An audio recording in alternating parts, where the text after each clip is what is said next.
under the Constitution can only be lawfully held as follows. 1.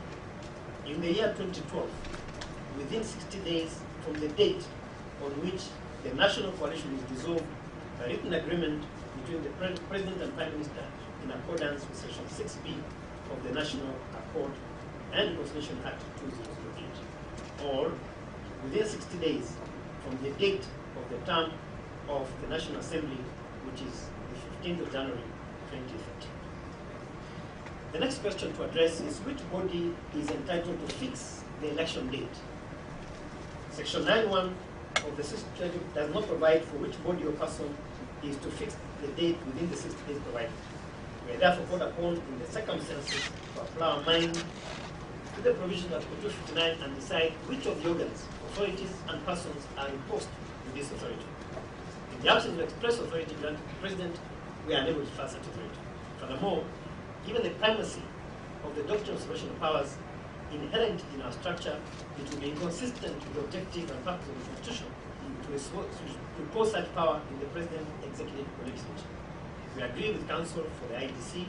that in light of the authority and powers conferred by Article 88 to the IEBC of the Constitution, it is the IEBC that must conduct as wise IEBC, that will fix the election date for the first election under the Constitution. The IEBC is an independent body, and in line with this mandate, it shall fix a date once it satisfies the conditions and arrangements that ensure a fair and fair election have been met, but within 60 days of either of the two events referred to in paragraph 164 of that.